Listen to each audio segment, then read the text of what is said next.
Well, welcome to the Tifton Dairy Research Center. We're here today looking at some winter annual plots that we've put together here with Ann Blunt in a cooperative program as part of the Milk Checkoff program.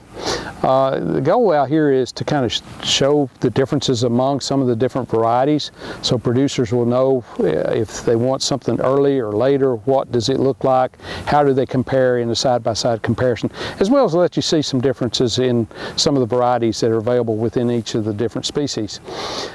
Ann is going to talk to you about some of the differences in the varieties, what the growth characteristics and what the differences among some of these different species are. One question that comes up a lot of times is which one is the best one for me to plant? And my answer is going to be, it depends on which one you can grow best for your soils and which one you can get harvested at the maturity and digestibility that you need for the class of animals you're going to feed. Lactating cows need higher quality than dry cows or growing heifers, so there's a place for all of these. The other thing that many producers need to or should look at is maybe planting a mix. If you've got some varieties like rye or triticale that come off a little earlier, it just widens out your harvest window there so that you can avoid maybe some of the delays that you might get into with some of the rains, particularly like we've encountered this year. Key in harvesting a winter annual, like any forage, is harvesting at the right stage of maturity. Nutrient quality is going to be the highest in a vegetative state. When it puts out a head and the grain in that head starts to mature, the quality is going to go down. Yield, though, is going to go up.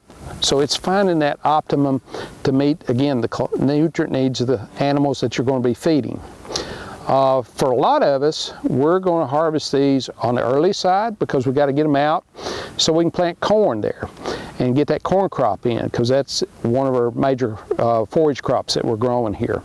Oftentimes that means we're going to harvest in late vegetative, early boot stage. Occasionally we may let oats or wheat, some of those varieties, go on out into a soft dough stage. Ryegrass, we can let it go out before it starts to head out. And if we cut it right, if we not push by putting a second or corn crop in behind it, we can actually cut it a little early and then get another regrowth off of it for some more forage to meet animal needs here longer term.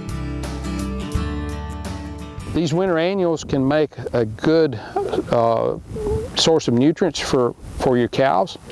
The thing I would suggest is that when you sample this, look at digestibility.